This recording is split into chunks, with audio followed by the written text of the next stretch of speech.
But tonight we look at the first sign, Al-Masih al-Dajjal. Let us begin with definition. Dajjal is a being, a wujud. Dajjal was created by Allah subhanahu wa ta'ala. He created him in his wisdom. And when Allah created Dajjal, Allah endowed Dajjal with awesome power, with awesome versatility.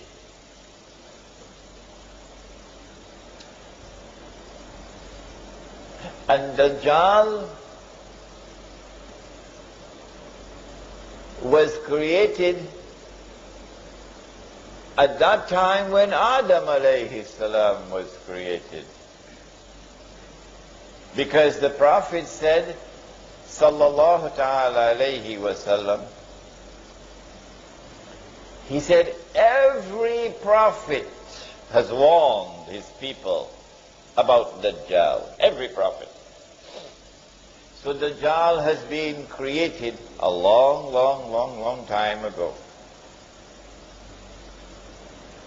In the last age, Dajjal will be released. And when he is released on earth, Dajjal will have a general mission and he will have a specific mission. His general mission is to test all of mankind, to test you, to see whether you have any faith at all. All those who fail his test are heading for the fire. His test will be an awesomely difficult test. So great will be the tests and trials to which mankind will be subjected by Dajjal, that the Prophet said, sallallahu ta'ala alayhi wasallam, he said the greatest fitna means a test and a trial. He said the greatest fitna that mankind will experience from the time of Adam alayhi salam to the last day is the fitna of Dajjal. So don't play around with this subject. Be very serious with this subject. Dajjal will not only test all of mankind, and tonight we will look at some of the tests, but Dajjal has a specific mission. His mission is to impersonate Al-Masih and to get Banu Israel to believe that he is Al-Masih. And so in order to understand Dajjal in his capacity as Al-Masih al-Dajjal, we need first to understand who or what is Al-Masih.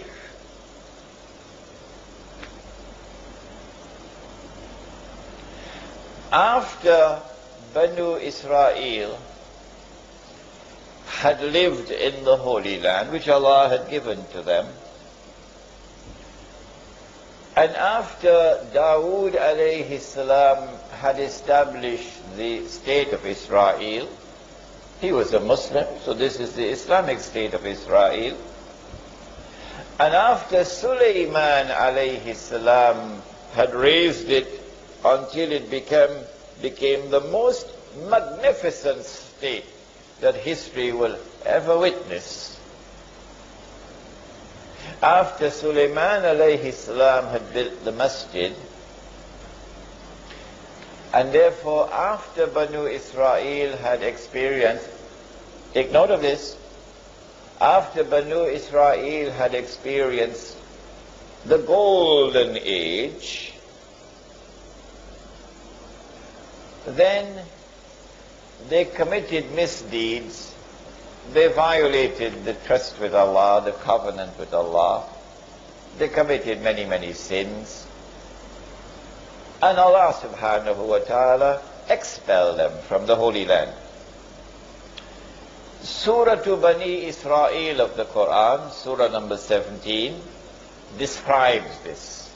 وَقَضَيْنَا إِلَى بَنِي إِسْرَائِيلَ فِي الْكِتَابِ لَتُفْسِدُنَّ فِي الْأَرْضِ يعني الأرض المقدسة لَتُفْسِدُنَّ فِي الْأَرْضِ مَرَّتَيْنِ وَلَتَعْلُنَّ عُلُوًّا كَبِيرًا. Twice did Banu Israel commit fasad in the Holy Land. Fasad is not just corruption. Fasad is a corruption which is destructive in nature. What did they do? We don't have the time tonight. But if I get a chance to deliver the lecture Jerusalem in the Quran, then we can go into all those details. But they were expelled. It violated the conditions for residence in the Holy Land. And Allah sent a Babylonian army. And that Babylonian army destroyed the state of Israel, destroyed the masjid, and took Banu Israel into slavery in Babylon. Babylon is in today's modern day Iraq, in that territory. All right. And so the golden age has come to an end. While Banu Israel were there in Babylon, weeping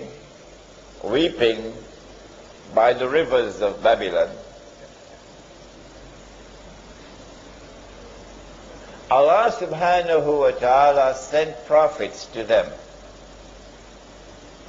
Among the prophets was a prophet named Daniel, for example. And he's a very important figure, Daniel. When these prophets came to Banu Israel in Babylon, these prophets communicated to Banu Israel a promise from Allah to them. The promise was that He was going to send to them a prophet who would be a special prophet, because this prophet would bring back the golden age. The golden age was one in which Sulaiman alayhi salam and the state of Israel ruled the world. It was a ruling state of the world. And when this prophet comes, he will bring that back. He will rule the world from Jerusalem. This prophet, special prophet to Banu Israel, this prophet was known as Al-Masih. The meaning of the word is not relevant here. The significance of the word is what is relevant. The functions of Al-Masih is to bring back the golden age, to rule the world from Jerusalem. In order for the Messiah to bring back the golden age, the implication is, number one, this is clear as an implication, number one, he would first have to liberate the Holy Land from Gentile rule, non-Jewish rule. Number two, he would have to bring Banu Israel back to the Holy Land. Number three, he will have to restore the state of Israel. And number four, that Israel must grow until it becomes the ruling state in the world, and that Messiah must rule the world from Jerusalem. Only then will the golden age of Sulaiman alayhi salam return.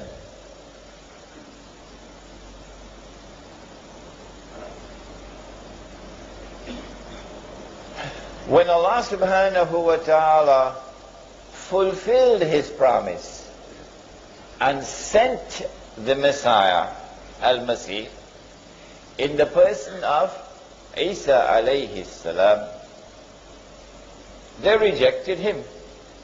Is it tomorrow night? No, Thursday night we have Islamic view of the return of Isa alayhi salam. Thursday night. So on Thursday night we're going to go into this in greater detail. When Allah subhanahu wa ta'ala fulfilled His promise and sent the Messiah to them, they rejected Him. Not all. No. There were some Jews who accepted Him. فَآمَنَتْ طَائِفَةٌ مِّن بَنِي إِسْرَائِيلَ. But there are others who rejected Him. وَكَفَرَ طَائِفَةٌ. They rejected Him because they declared that وَنَعُوذُ بِاللَّهِ مِنْ هَذَا, He's a bastard.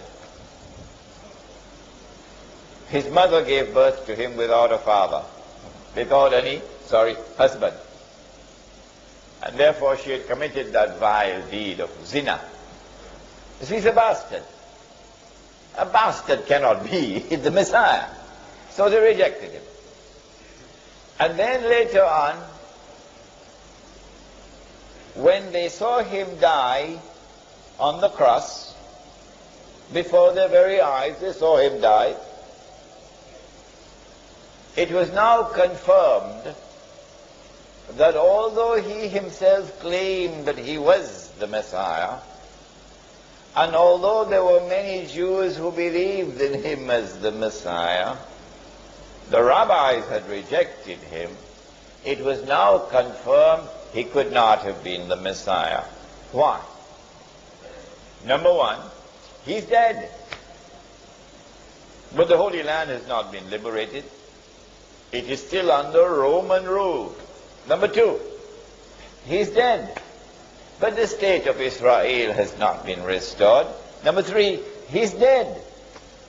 But the state of Israel has not risen to become the ruling state in the world. And he has not ruled the world from Jerusalem. A number of reasons. So he could not have been the Messiah. Tomorrow night or Thursday night I'll give you some more reasons. So they're waiting for the Messiah to come. What they did not know, and you and I know, is that this was indeed Al-Masih. And when they thought that he was dead, that they had crucified him, no, he was not crucified. Allah made it appear unto them that he was crucified, and Allah raised him unto himself. So he did not experience something called maut. And since every soul must taste maut, who said so? Every soul must taste maut. Who said so? Yes, the Quran. Allah says so. Kullu nafsin za'iqatul maut. Every soul must taste maut.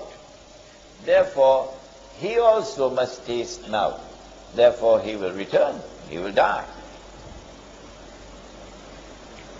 Since they're still waiting for Al-Masih to come, you can't live in New York and not know that. They're still waiting for Al-Masih to come. And they had boasted of how they killed this one. The Prophet Muhammad ﷺ informed us that Allah will send in the last stage this being created by Allah, who will impersonate Al-Masih and who will convince them that he is delivering the return of the golden age.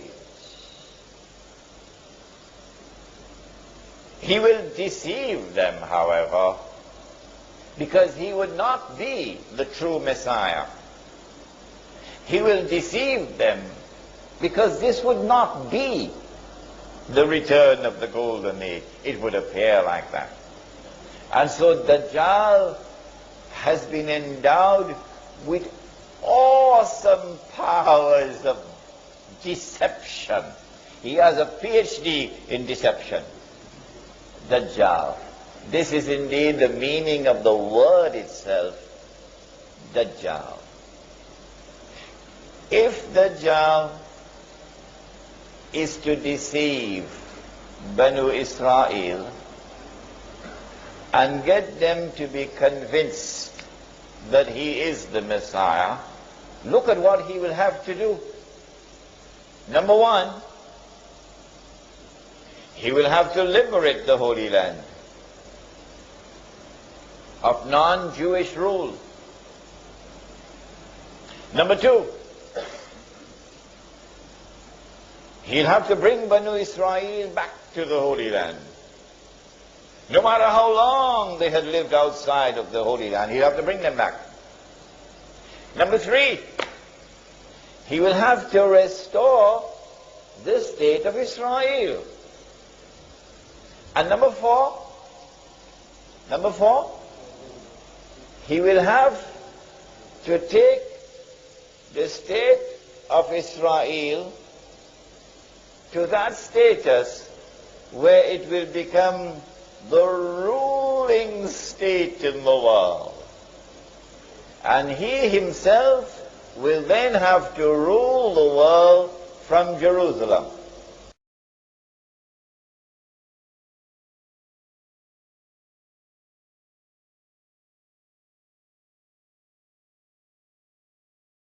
But said the Prophet ﷺ, Dajjal comes with two things.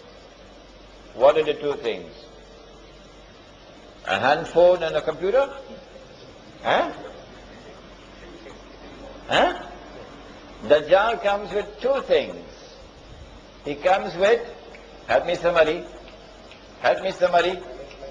Huh? No?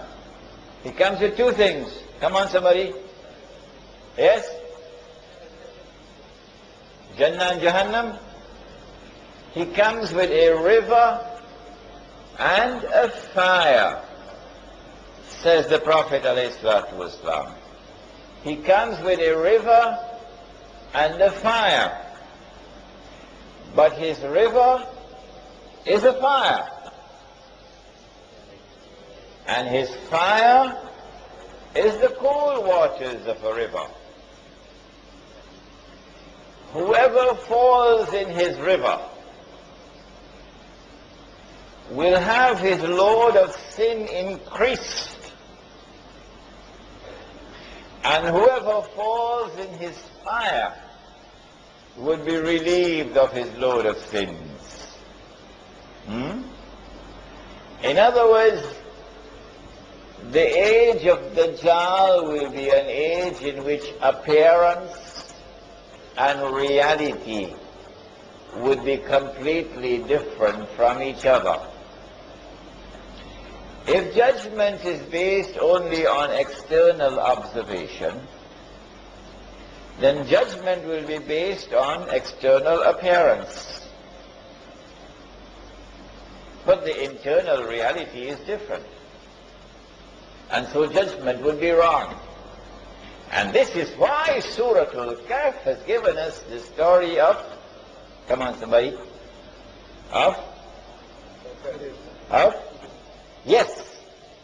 Musa alayhi salam and Khidr alayhi salam.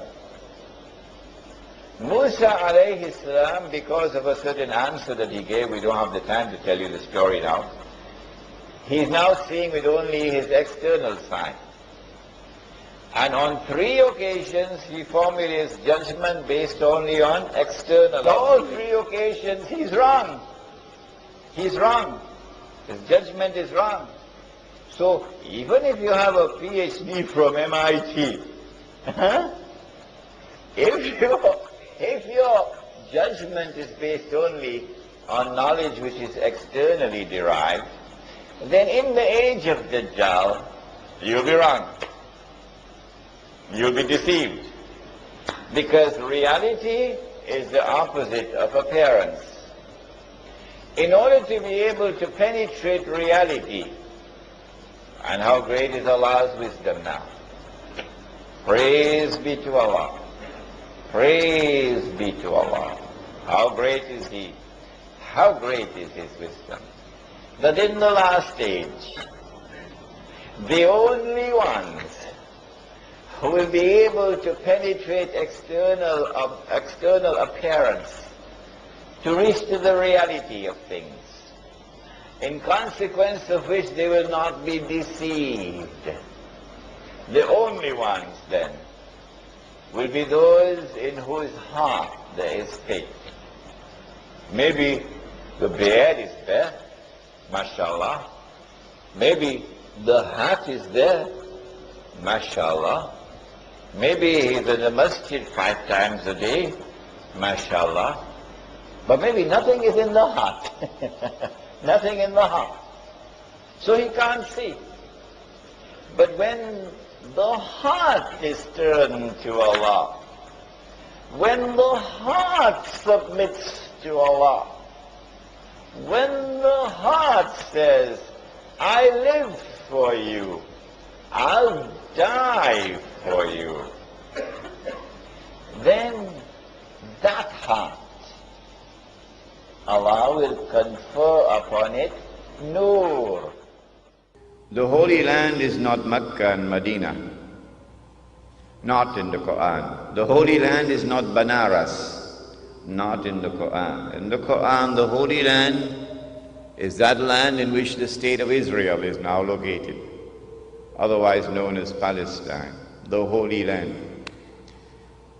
Strange events are unfolding in the Holy Land.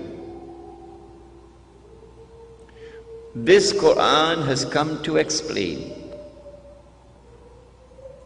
And this Quran has come to guide.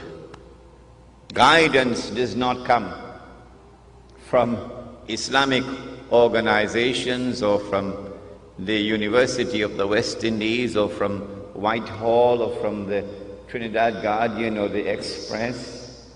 Guidance comes from this book. That explanation and that guidance have come as rahmah, an act of kindness from the Lord. And for those who have the good sense and the wisdom, and who make the effort to go into the book and study the book of Allah, and search for that which explains and that which guides. And then they accept and they embrace and they apply it in their lives. Bushra lahum, good news and glad tidings for them. They will understand what others cannot. They will succeed when others will not. The Blessed Prophet sallallahu ta'ala alayhi wasallam declared, every prophet warned his people about the Antéchrist, about Dajjal, the false Messiah. And the prophet Noah warned his people. But I say to you something that none have said before me. The Antichrist sees with one eye, his left eye. He's blind in the right eye. It looks like a bulging grape. But your Lord is not one-eyed. Between his eyes, on his forehead, is written the word kafir, disbeliever.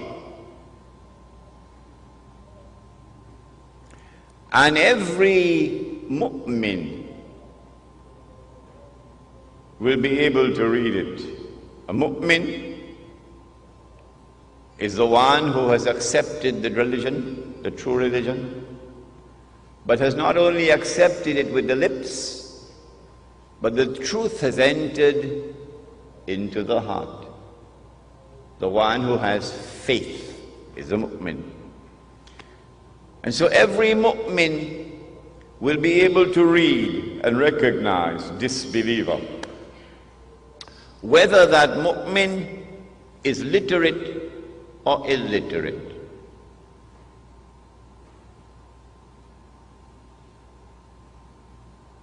Well, then why is it that the one who is a disbeliever cannot read? How come? The one who has faith can read. The one who has no faith cannot read. So maybe we should send him to the eye specialist, have his eyes examined. Why can't you read? But the report comes back from the eye specialist, perfect vision, no glaucoma, no cataract. His eyes are perfect. Well, then why can't he read? Even though his eyes are perfect. And why is it that the one who has faith can read and recognize kafir, disbeliever? Maybe that the one who has faith is not reading with these eyes. Do we have any other eyes beside these eyes? Do we have any other ears beside these ears? Do we have any other means of acquiring knowledge other than through sense perception and rationality, through observation? The modern godless world says no. The Quran says yes. The Quran says that the heart can see. The Quran says that the heart can hear. When faith enters into the heart, then Allah puts nur in the heart, light.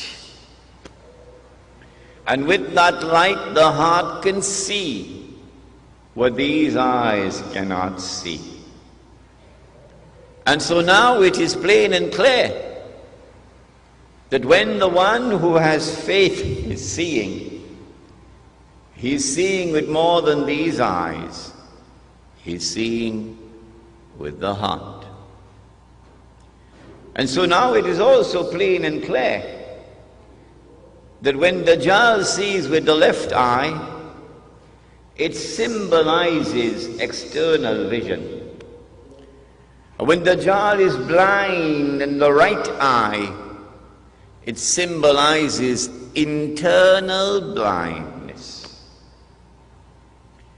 With this introduction, we understand now that when we're dealing with the subject of the Antichrist, there is a lot of symbolism involved in it. Religious symbolism, which needs to be interpreted. The Messenger of Allah, Nabi Muhammad alayhi salatu wasalam, informed us of the release of Dajjal into the world during his lifetime. He went on to say that when Dajjal is released into the world, he would live on earth for 40 days. One day like a year, one day like a month, one day like a week, and the rest of his days like your days. I got an artist in Malaysia to design this cover of the book. And you see that there are 3 circles. Over here, a day like a year. Over here, a day like a month. And over here, a day like a week. The analysis conducted in this book is such that it argues that when Dajjal was in a day which is like a year, Britain was his headquarters. And when Dajjal moved to a day which is like a month, the United States of America became his headquarters. And finally, when Dajjal is going to be in a day which is like a week, He comes back home to the Holy Land. He comes back home to the Holy Land. Dajjal has already completed his first phase, a day like a year, when Britain was the ruling state in the world and the sterling pound was the international currency. And then Dajjal moved to a day which is like a month, and the United States replaced Britain as the ruling state in the world. And the US dollar became the international currency. And now the United States is about to relinquish power, and Israel is about to replace the United States as the ruling state in the world. And what will be the new money? That was sterling pound. This was US dollar. What will this be? Answer: the US dollar is going to be attacked and it will collapse and bring down all the paper money of the world with it. You won't see paper money after that. Well, then what's going to be money? What's the new money that Israel will use to enslave mankind? The way the United States used the US dollar. Answer: Israel is going to use invisible money, you can't see it. Intangible money, you can't touch it. It'll be electronic money. And the strange thing, the dangerous thing about electronic money is it is controlled by the banking system around the world, and the Jews control the banking system. That's not an uncharitable statement. That's not an invalid statement. That's the truth, that the Jews control the banking system around the world. And if we cannot speak the truth, what else is there to talk about? The new money is going to be invisible money. You can't see it. It's going to be intangible money. You can't touch it. It's no longer possible for you to conceal how much money you have. Your enemy will know exactly how much money you have, even if you have it hidden underneath a pillow. Your enemy will not only know how much money you have, your enemy will know how you are spending your money. And the minute the enemy gets the evidence that this is a man who is spending of his wealth in the way of Islam, they'll come after you. They'll come after you to brand you a terrorist and to rip you off of whatever wealth you have. And so Dajjal, in a day which is like a week, now moves from the United States to Israel, and Israel becomes his headquarters. We said that Israel is about to wage a big war. They prepared for this when the Israeli Mossad and the CIA attacked America on September 11 and put the blame on us Muslims. They know that's false. They know that they're speaking a monstrous lie. But yet they do it. The Prophet ﷺ warned us that amongst the times of the last day, he said, would be that people would speak great lies. So beware, he said.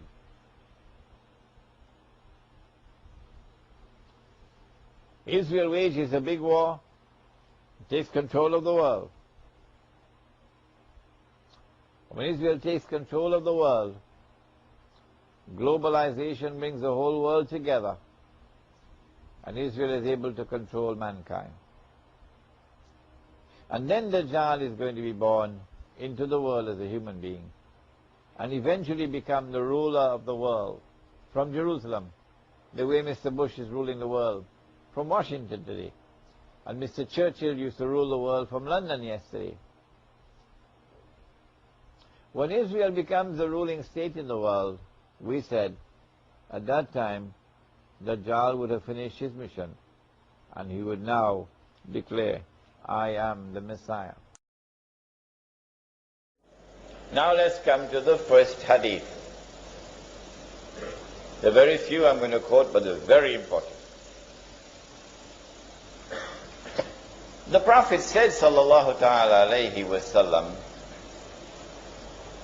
the hadith is in Sahih Muslim, and it is perhaps the most important of the hadith I'm going to quote tonight, this one. He said, when Dajjal is released, he will live on earth for 40 days. One day like a year. One day like a month. One day like a week.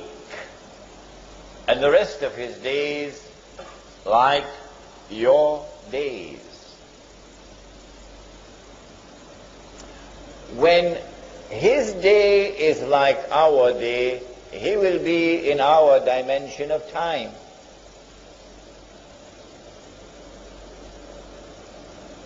But prior to that, he would not be in our dimension of time because his day would not be like our day. When he is in our dimension of time, at that time it will be possible for us to see him. At that time he will appear as a human being.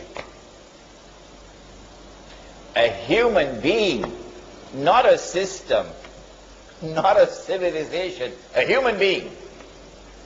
And he would be a Jew. And he would be a young man powerfully built, with curly hair.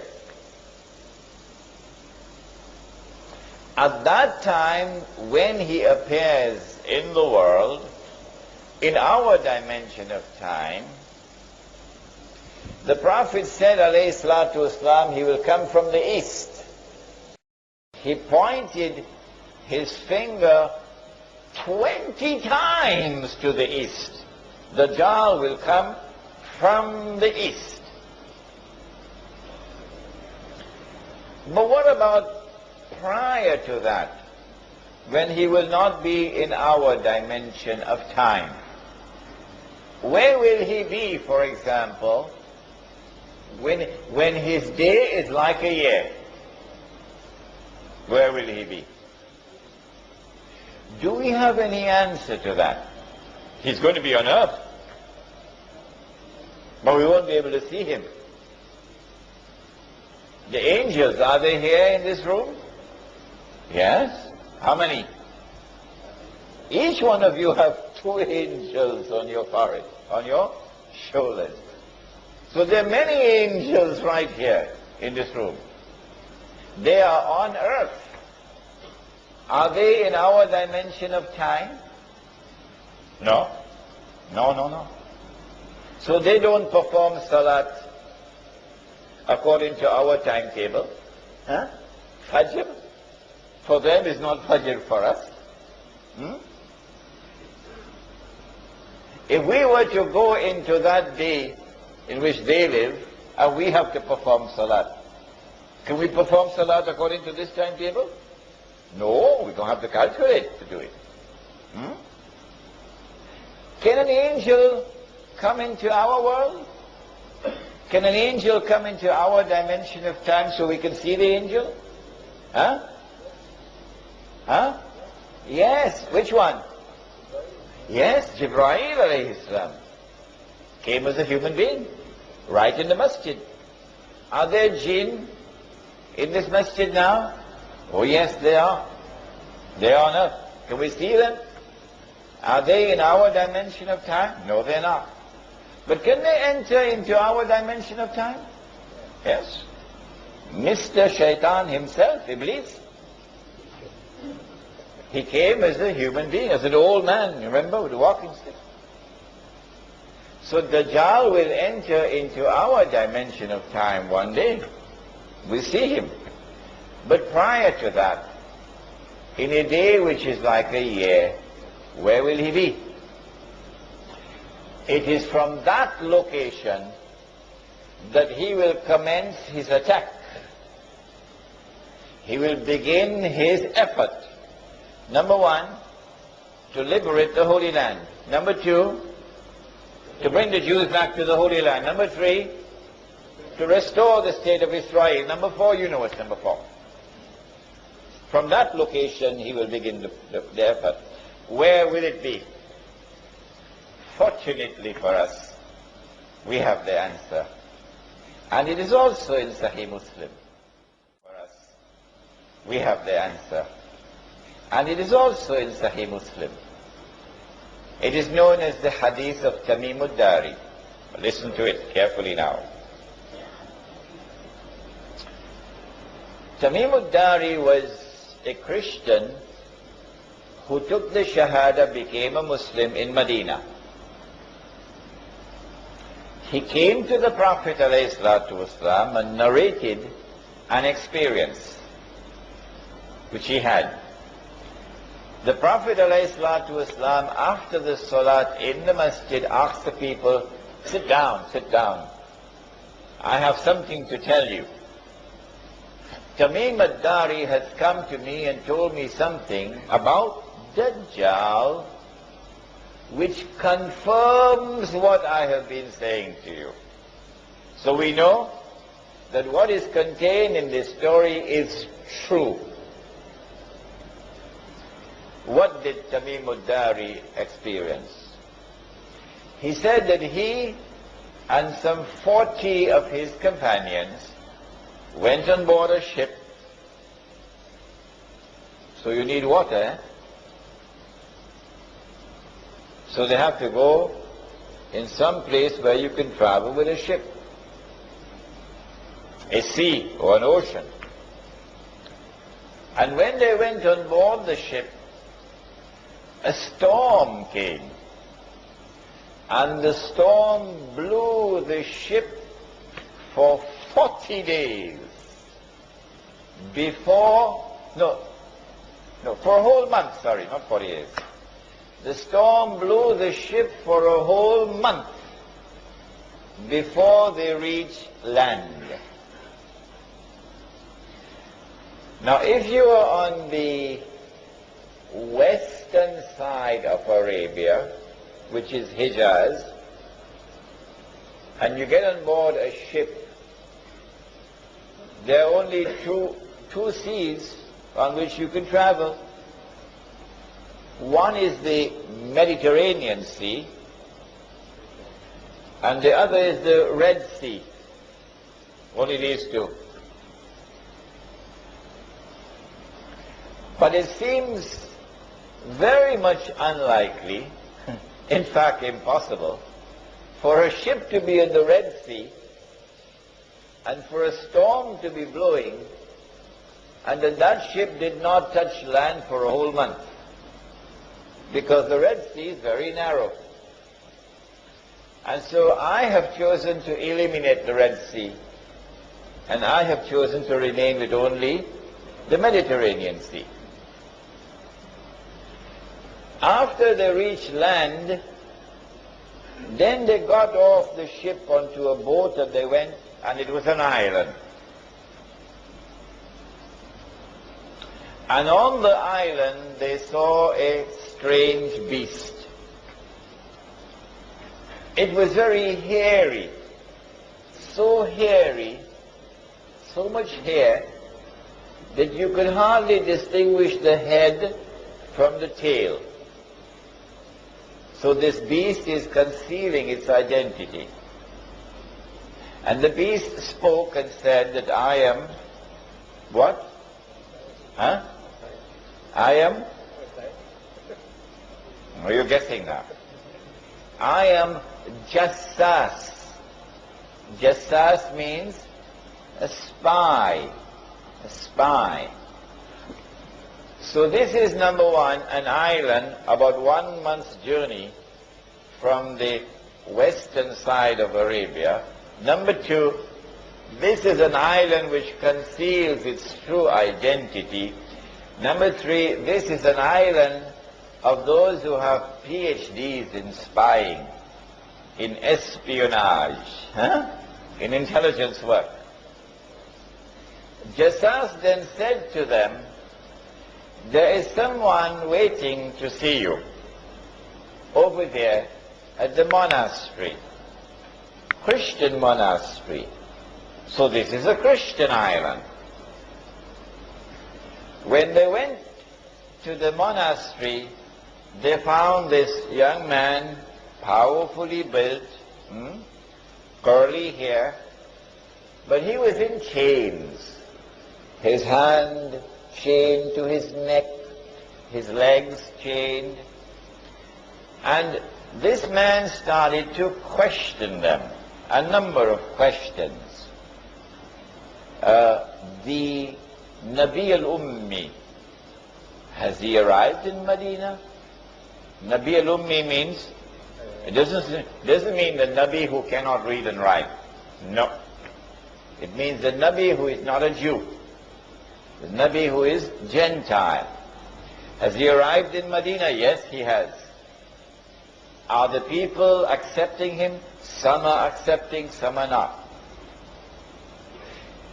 This man then says, it will be to their benefit if they will follow him. A very important statement. Then he asked, the date plantations of a particular area, is the crop still coming out in abundance? They said yes. He said, I don't think it'll last for long. And then he asked, Buhayratu Tabariya, that's the Arabic name. The English name is the Sea of Galilee. The Jews call it Lake Kinneret. It is the largest sea in the Holy Land. It is from the Sea of Galilee that whole of the Holy Land gets water, the Sea of Galilee. He said, is there any water in the Sea of Galilee? They said, yes, plenty water. He said, I don't think it's going to last for long. And then he said, I am Dajjal. I am Dajjal. And when I am released, I'm going to enter every single town and city. But notice, he didn't say kampung.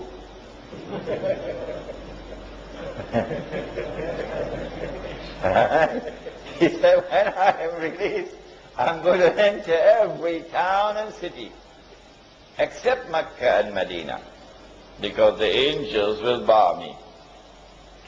Which means at the time when Dajjal's day will be like our day, and he appears in the world as a human being, at that time he cannot enter Mecca and Medina, the angels will guard him.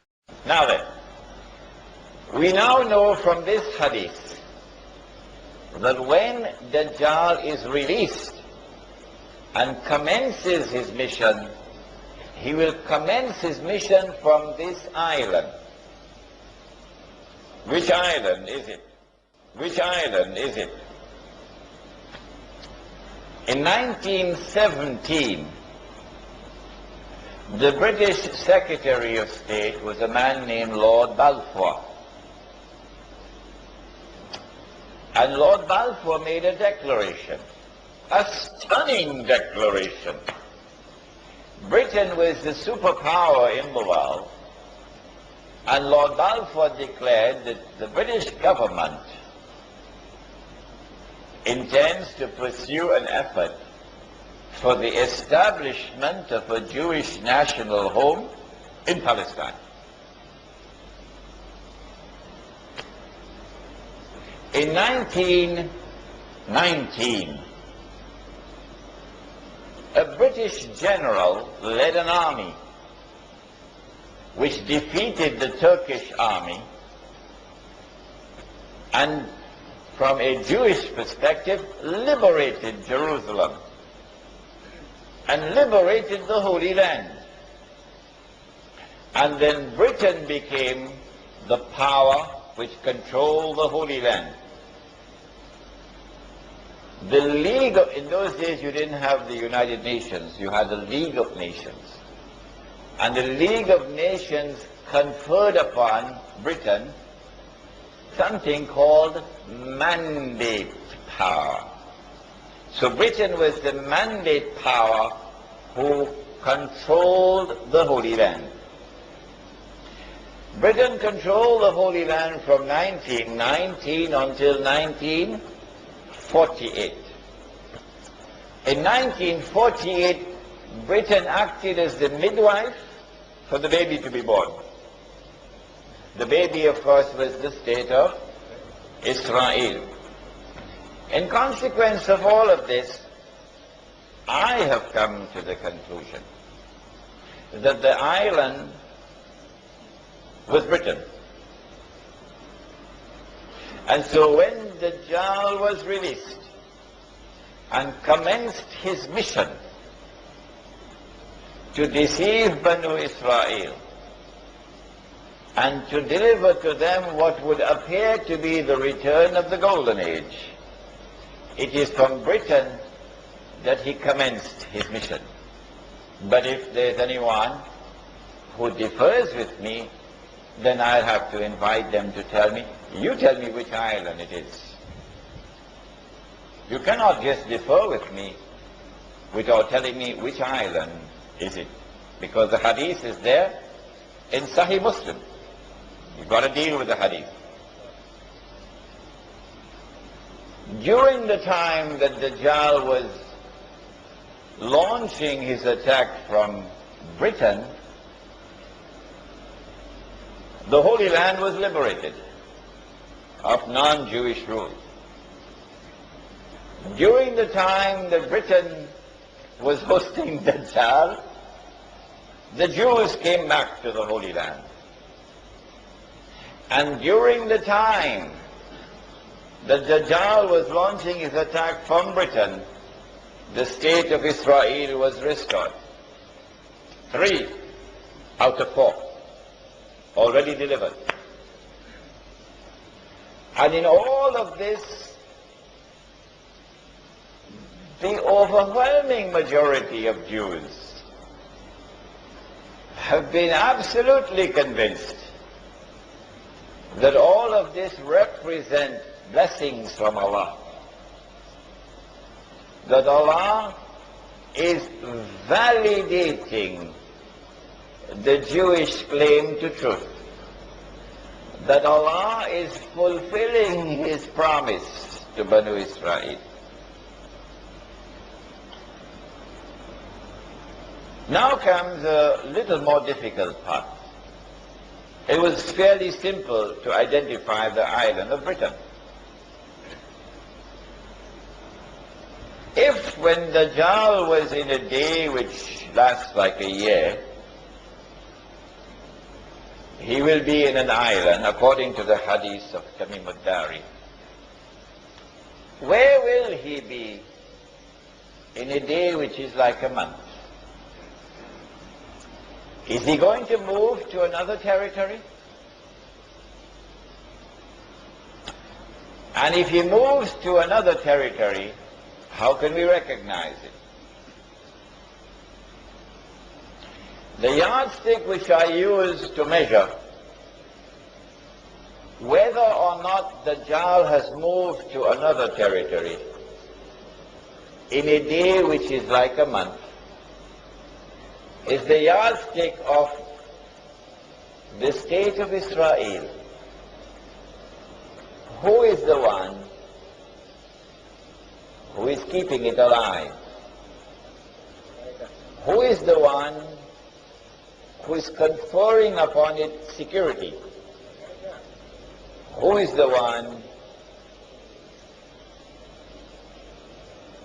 who is building it up constantly? Feeding it, and making it stronger and stronger and stronger and stronger. Is it Britain? The answer is no. Remember, your brother Imran is also a student of international relations. Don't forget that. The answer is no. Someone else has taken over from Britain as the strategic ally of the state of Israel. Britain is still there, but now there's someone else more important than Britain, with a more strategic relationship.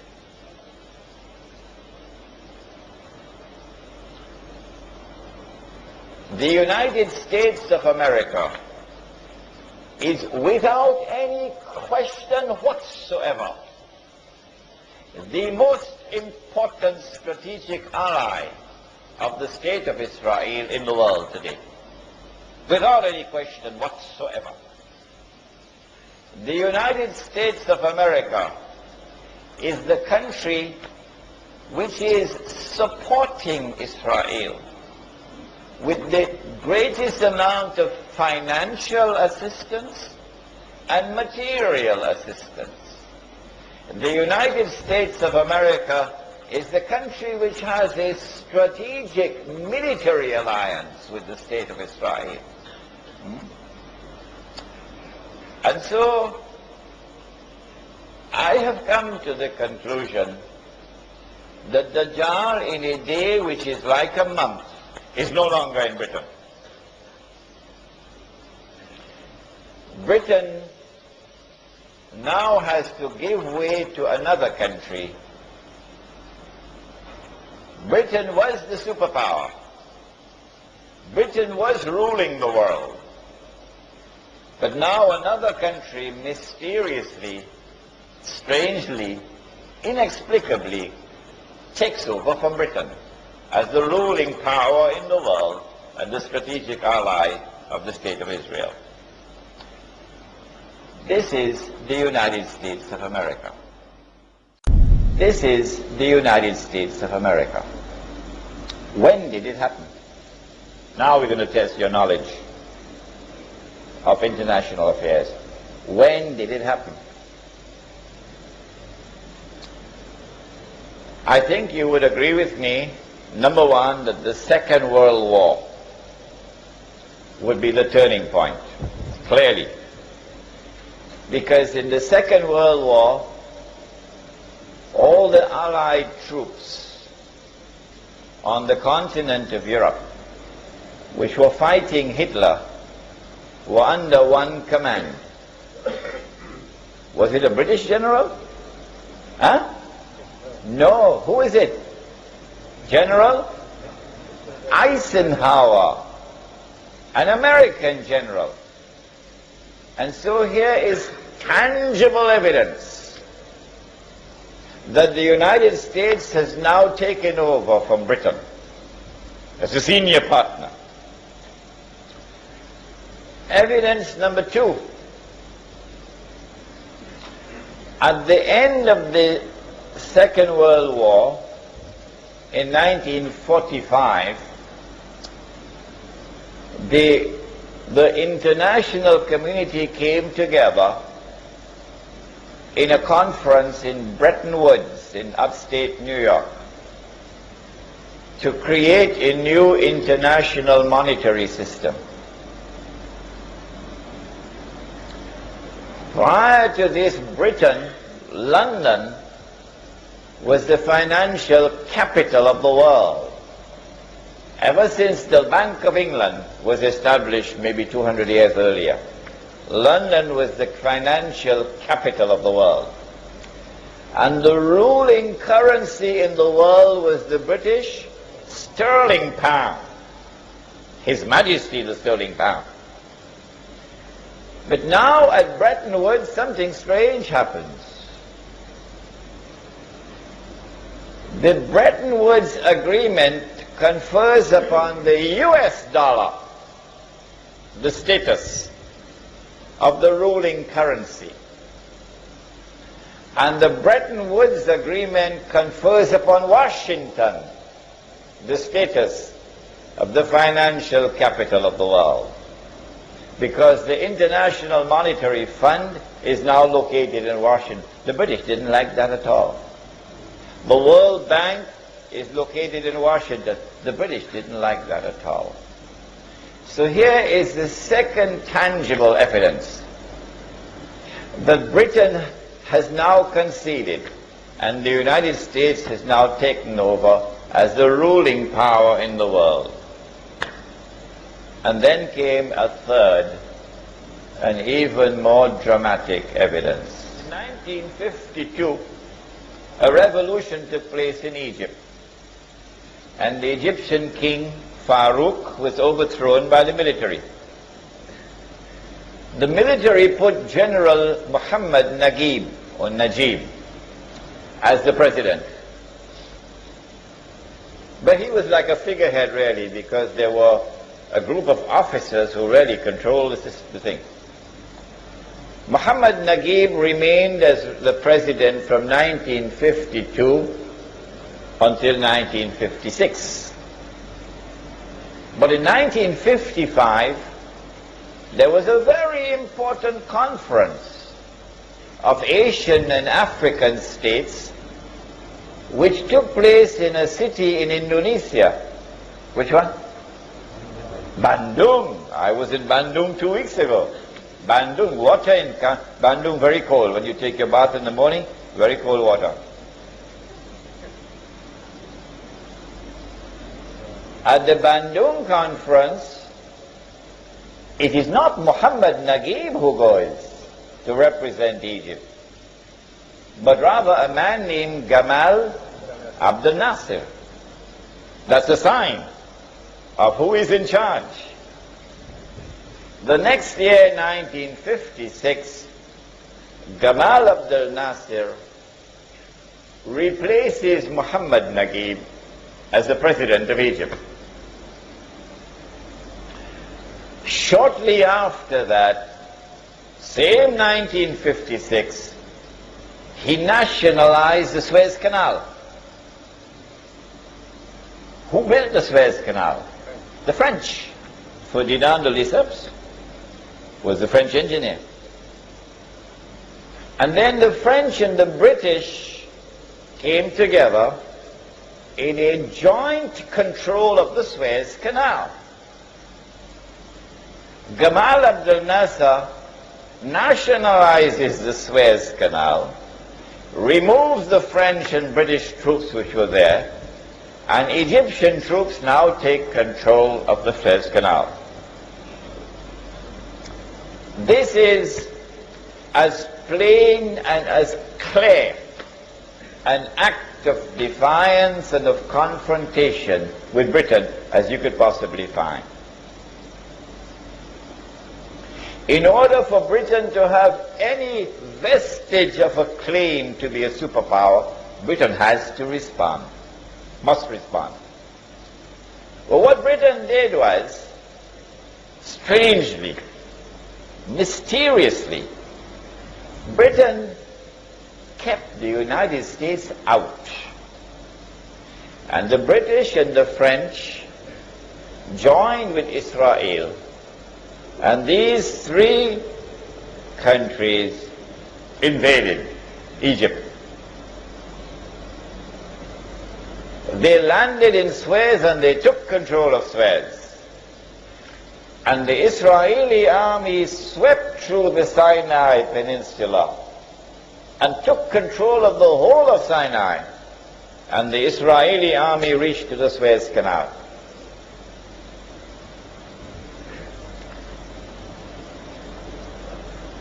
General Dwight Eisenhower said, "No, I will not allow this. Go back." Can you tell Britain that? Withdraw your troops, go back. Will Britain obey? Sir Anthony Eden was the British Prime Minister. Guess what Britain had to do? Britain had to withdraw its troops. And France had to withdraw its troops. And the state of Israel had to withdraw its troops back to Israel. Because the American president said, "No, I will not permit it. Go back." So here you have the third, the most dramatic of all evidence, that the United States of America has now taken over from Britain as the ruling power in the world. and that the United States of America still has this strategic relationship with the State of Israel. I have taken pains to mention dates because I want you to calculate. That was a day like a year, and this is a day like a month. What comes after this? Now is the time you have to think. And if out there in Indonesia they could understand it so easily and so quickly, grasp it so quickly, there is no reason why you cannot. In order for Dajjal to complete his mission, he has to move from a day which is like a month to a day which is like a week. If when he was in a day like a year, he was in one territory, and that was the ruling territory, the ruling power, and then in a day which is like a month, he moved to another territory, and that country became the ruling power, it follows therefrom that when he moves to a day which is like a week, he will move to a third place, a third country. And that country will now replace the United States of America as the ruling power in the world. But it will not rule for long. Just a short time. Which will be that territory? Which will be that territory?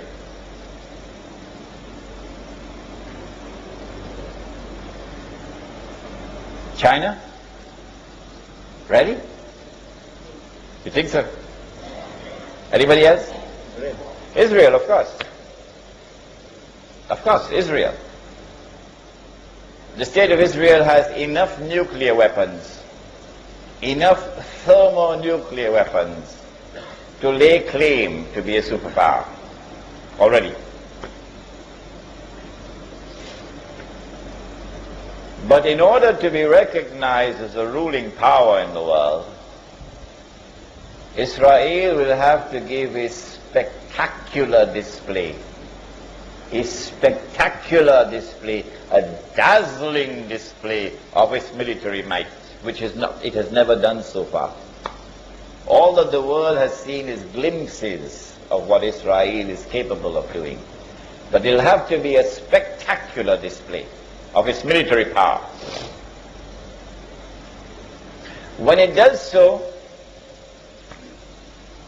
it will have to emerge out of that military event. It will have to emerge as the dominant power in that region, so that all the states in the region in which Israel is located must all submit to Israel. Secondly, when Britain was the ruling power, London was the financial capital of the world. When the United States became the ruling power, Washington was the financial capital of the world, ably assisted by New York. And so if Israel is to become the ruling power in the world, something dramatic has to happen in the monetary system around the world, in the financial system around the world. Something dramatic has to happen, in consequence of which the financial capital of the world will now shift to Jerusalem or to the Jews. What is it that can happen? Oh, I love the Indonesians, because they could understand so quickly, so easily. I don't know, maybe because they eat a lot of nasi, rice. The answer is, the international monetary system is based on fraud, paper money.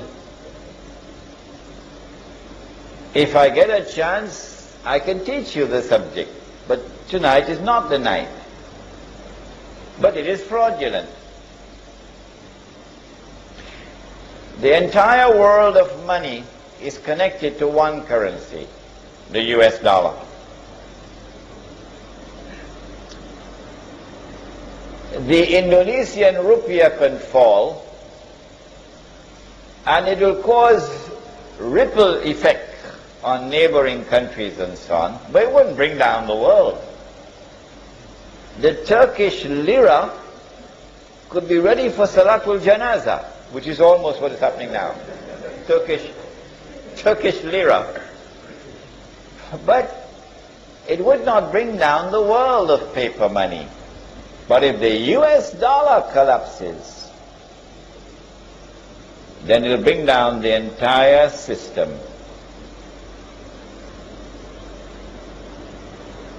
Can the US dollar collapse? Yes. Is it vulnerable? This is my subject.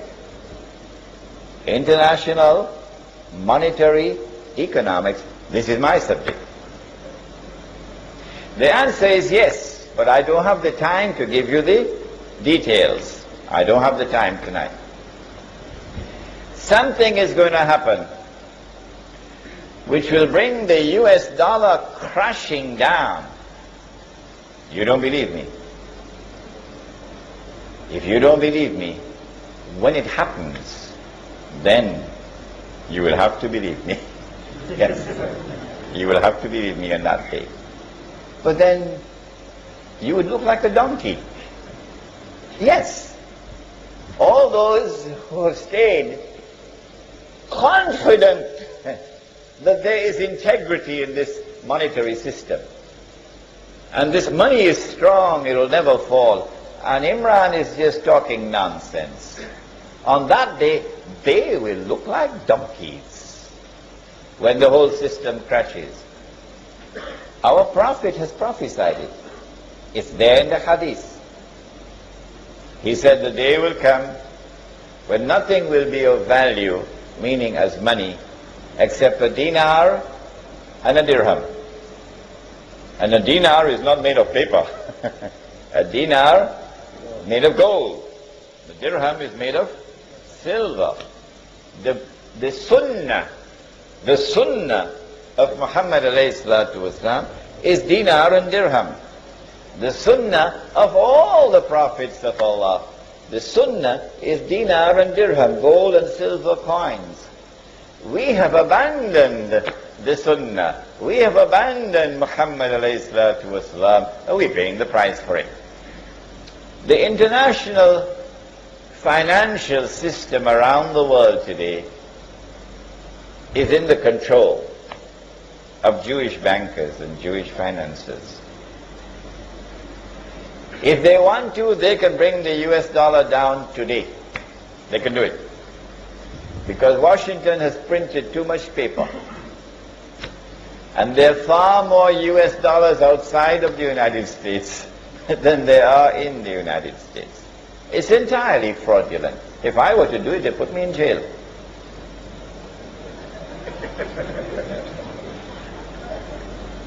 And so two things will have to happen. The financial system will have to collapse, and after that, the Jews will control the finances of the world. And number two, there'll have to be this spectacular display of military power. But when that military attack takes place, Israel will have to be able to argue, we were provoked. We're only trying to defend ourselves. So in order to do this, you have to begin the process with Ariel Sharon going into Masjid al-Aqsa with 1,000 Israeli soldiers in a deliberate act of provocation. He knows what the Palestinians are going to do when he does this. A deliberate act of provocation intended to bring that intifada back to life. And when it comes to life and the killing starts, Israel will have to talk peace on this side, but continue doing pinpoint killings. Every time they kill, every time they assassinate, it is intended to further inflame the passions of the Palestinian people, bring that state of rage. And as the oppression continues to increase, there is going to be an awakening amongst the Arab masses. Egyptian people are going to be very angry. Jordanian people are going to be very angry. So what is the king of Jordan going to do? What is Mubarak going to do? What is the Saudi government going to do? In order to survive, when your people are becoming more and more angry, you're going to have to start making some powerful statements. You see? Like Abdullah just did last week from Saudi Arabia. And Mubarak will now have to speak very hostile against Israel. And perhaps one day even King Abdullah of Jordan will have to start to do the same thing. So as these statements now come out, and maybe you have an Arab Summit conference and so, and the impression is created that the Arabs are closing in now on Israel, the stage is set. Work perfectly. And now Israel can launch that spectacular military attack. The Israeli people are calling on the government, come on, what are you waiting on? Let's wage war. In the Israeli cabinet they're calling for it. And the government is giving the impression to the world that we are restraining ourselves. How long will it be before that takes place? I don't think long. That spectacular military display is coming soon. It is my impression that when that happens, it will be the most appropriate time to bring down the international monetary system, which is already fraudulent and already vulnerable. And therefore, that will be a time when Dajjal will move from a day which is a month to a day which is like a week.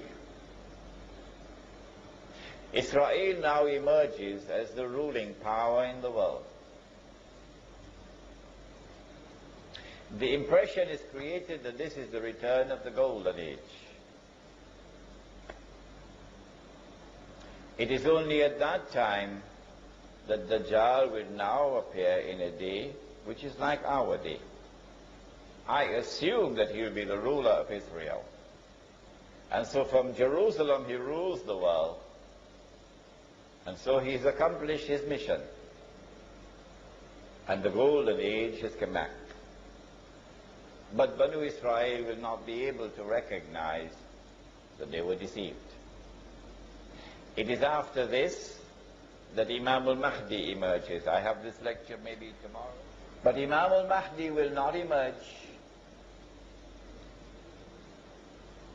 until the water in the Sea of Galilee is dry.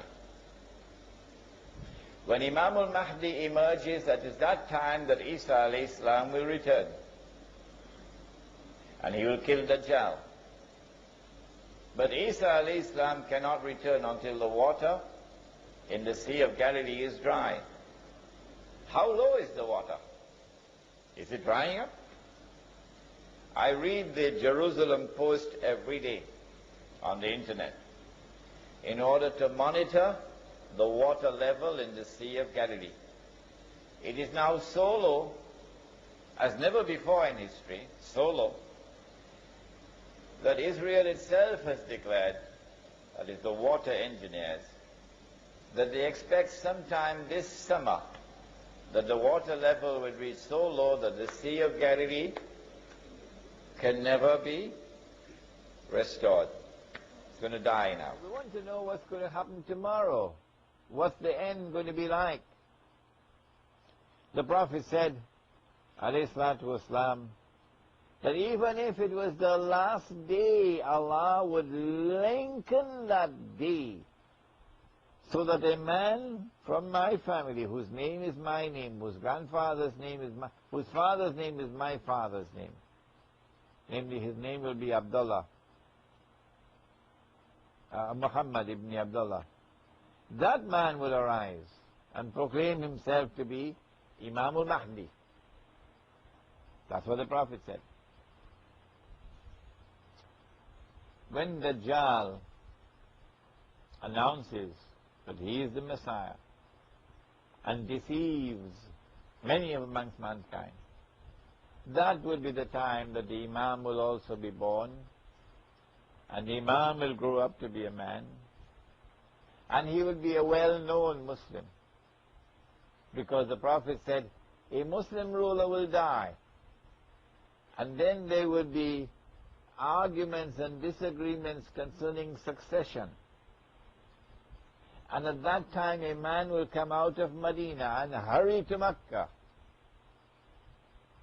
When he reaches to Mecca, the people will come out to him and force him to accept the bay'ah. The bay'ah is a political institution which is used to legitimize power and rule over Muslims.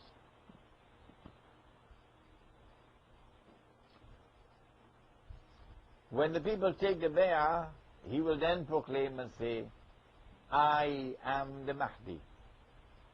I am the Mahdi. When he makes that proclamation, said the Prophet ﷺ, an army will come to attack him. The army will come from the north, from Syria. The earth will open and swallow the army when the army is between Mecca and Medina, between Medina and Mecca. And when the army swallows, that will be sign number 8. 3 major earthquakes. In fact, I believe that the recent tsunami in Southeast Asia is the first of the 3 earthquakes. The second one should happen in the west, and then the third one will happen in Arabia. After that, Dajjal will now attack the Imam. He comes, said the Prophet ﷺ, from the east. When the confrontation between Dajjal and the Imam takes place, it will be in Damascus. Then, said the Prophet ﷺ, Nabi Isa ﷺ will come down from the sky with his hands resting on the wings of 2 angels in a day which is like our day, and at that time will the true Messiah come down. When he comes down, he'll kill that false Messiah. And after that false Messiah is killed, then Allah will destroy Gog and Magog. And now it's a level battlefield, because the cruise missiles ain't going to work anymore. All the electronic gadgetry will not work anymore once Dajjal is destroyed. And so it's back to conventional warfare. Oh yes, with horses. The Prophet said, when that happens, he said, when you see the black flags coming from the direction of Khorasan, go and join that army. If you have to crawl over ice, go and join that army even if you have to leave Singapore. Go and join that army. Because Allah's Khalifa, Imam al-Mahdi, is in that army. And no one will be able to stop that army until it reaches Jerusalem. And so now, we don't have time to debate this subject with those who differ with us. We don't have time for them anymore. They can differ with us. They can disbelieve all of this. It doesn't bother us, because we know the countdown has begun. We know it's just a little bit more time. When a Muslim army will destroy the state of Israel, the Holy Land will then be liberated. The true followers of Ibrahim alayhi salam will then take control of the Holy Land. The state of Israel of Sulaiman alayhi salam will be restored by Isa alayhi salam. And the Prophet said, sallallahu ta'ala alayhi wasallam, he said that Jesus will rule as a just hakim adil. a just ruler from Jerusalem. And so the prophecy will be fulfilled. And the golden age will be restored. But it is the followers of Muhammad ﷺ which would have inherited the legacy of Sulaiman.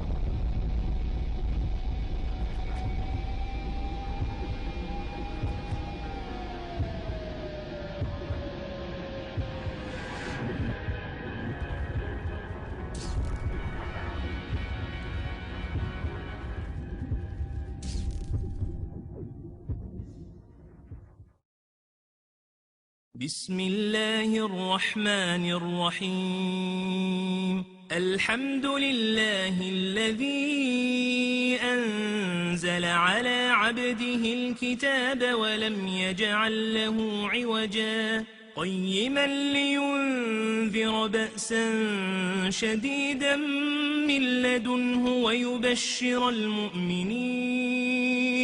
ويبشر المؤمنين الذين يعملون الصالحات أن لهم أجرا حسنا ماكثين فيه أبدا وينذر الذين قالوا اتخذ الله ولدا ما لهم به من علم ولا لآبائهم